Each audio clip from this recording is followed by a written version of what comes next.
Creepy Cutie Crafty. Hello and welcome back again to Creepy Cutie Crafty. Welcome back again to one of our crafting videos. We're going to be revisiting something we've done a few years, a couple of years ago, but just trying a new thing with it. So let's see if you can guess what we're going to be doing. I've got a palette, I have brushes, so that tells you painting obviously. Got some mixing sticks, mica powders and some vinegar. What do you think that might be? So if you remember from a couple of years ago, we had a go at something called tempera painting or egg tempera. Just after we posted our video, we saw a few other more famous YouTubers having a go at the same thing, and they all use different styles. You may remember we did some of these images I'll show you up on the screen now, and those images were done with a mix of egg yolk, vinegar and these little mica powder colours we've got here, and those have lasted surprisingly well. We've got my weird sun and moon thing here with some very bad gilding. You can see it's lasted pretty well, and the colours have stayed very luminescent. And there is no smell at all. There's no smell of rotten eggs. Some of the colours have faded, as you can see there, but overall the colours have remained very sort of glossy. They've remained eye-catching and quite interesting, really. I mean, it tells you how these paintings done by the Renaissance masters and all those guys would have lasted years and years and years and years and years. Although, obviously, some of them haven't lasted quite so well because the colours have turned more translucent and made them look very green. Sorry. Anyway, let's have another go at this. Now, the thing that I've seen other YouTubers having a go at is using less of the water and egg mix to more of the mica powder. So they've made it more like a paste. I thought that seemed quite interesting and I wanted to have a go at that. Obviously, it means it's going to dry out a lot quicker, but we've got water on hand and we can try these things out. So that's what we're going to do today. Now, of course, the key ingredient for egg tempera is one of these.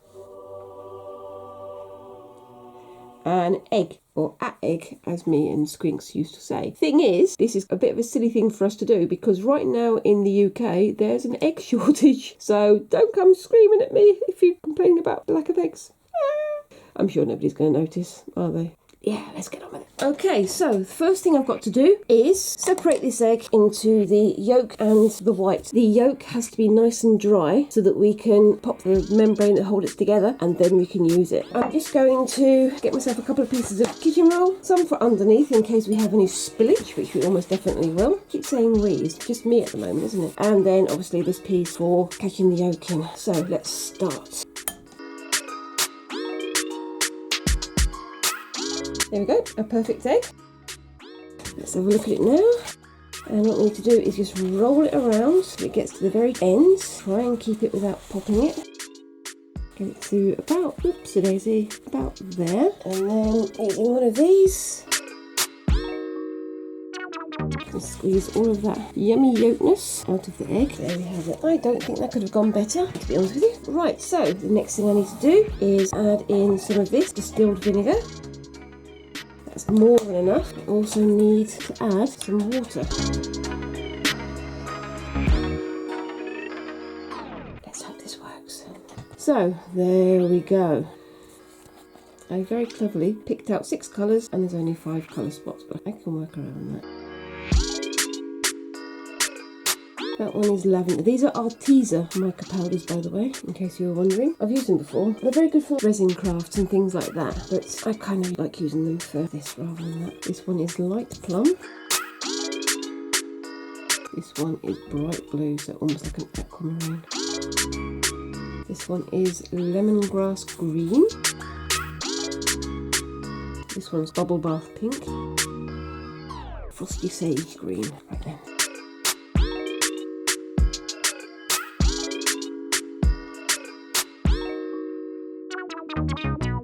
Yeah, this is a lot thicker. It is much more pasty. I think it's quite nice. Might have slightly less translucent coverage this time.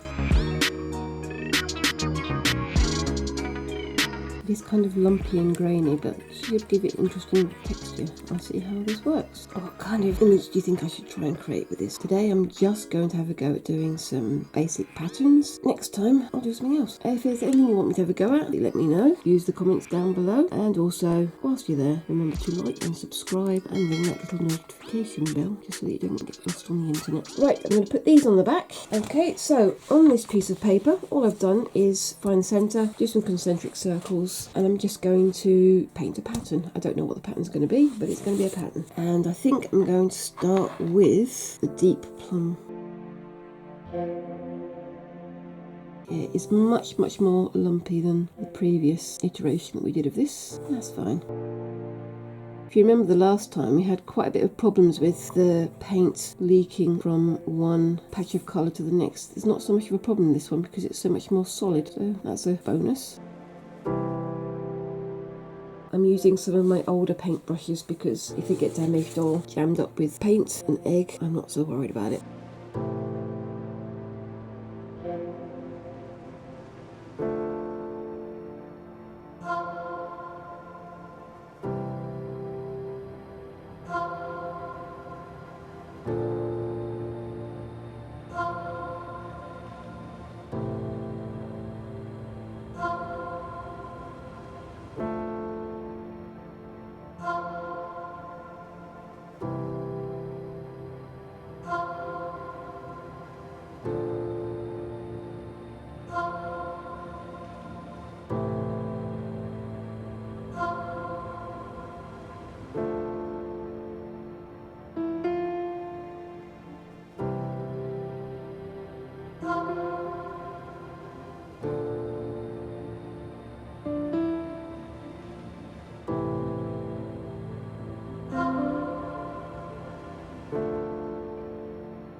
Maybe next time I should try and make something that's more figurative rather than abstract. As I thought, maybe this would be really good for doing like a manga character. I don't know. The luminosity of it might lend itself really well to that. What do you think? Let me know down in the comments if you think I should do a manga character or an anime character. Something brightly coloured, or something that's not usually brightly coloured but could be done in a different style. That could be fun.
It's lasted a lot further than I thought it was going to. I thought I'd only get to like a couple of lines in and I'd have to redo the mix, but it's actually spreading a lot further than I thought.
Okay, so we're back to the next day and everything's dried really nicely. I've got myself a couple of darker colours. I've got some space grey, which is almost like charcoal black. I've got some wineberry red and I've got some moss green. Going to do some mixing up of those and add some more details onto the painting and then do some gilding.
The next part of this will be the gilding. I don't know quite how to do this. I've never done it before, so it should be fun. So I have two options here. Either this sort of weird multicoloured thing here, or I've got silver. I'm going to go with the multicoloured thing here. The instructions say that using this flake and glitter glue from Cosmic Shimmer, dab the glue on, come back when it's dried, because it will still be tacky, then put the flakes on. So here we go.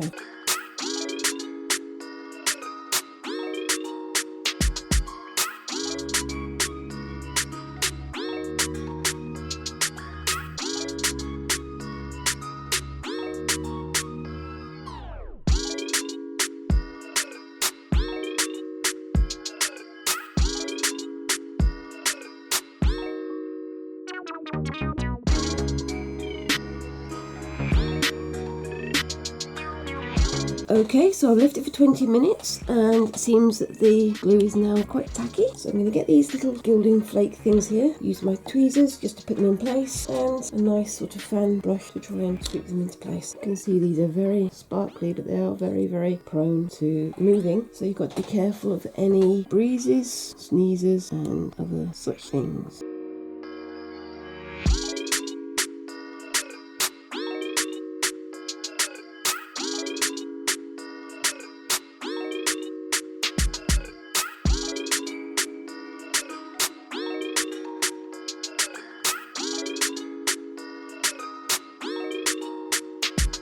We'll go around and press all of these into place.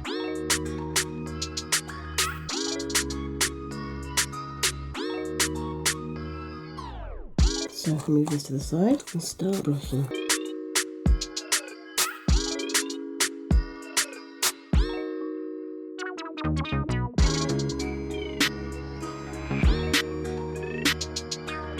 Actually coming up really nicely. I like how this is working. I think I'm definitely going to be doing this again.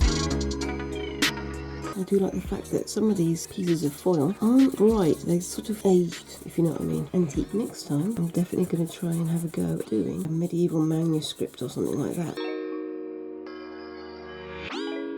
Okay, so how do you think I did?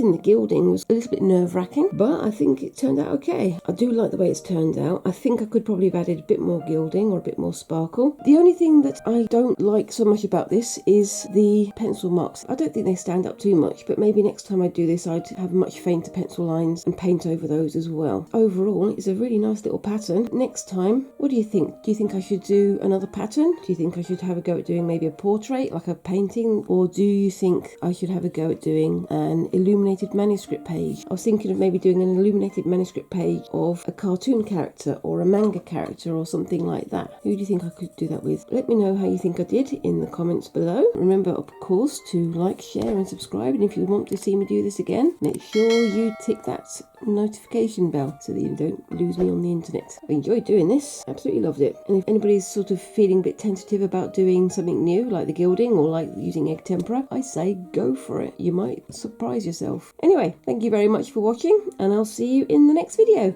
Bye bye.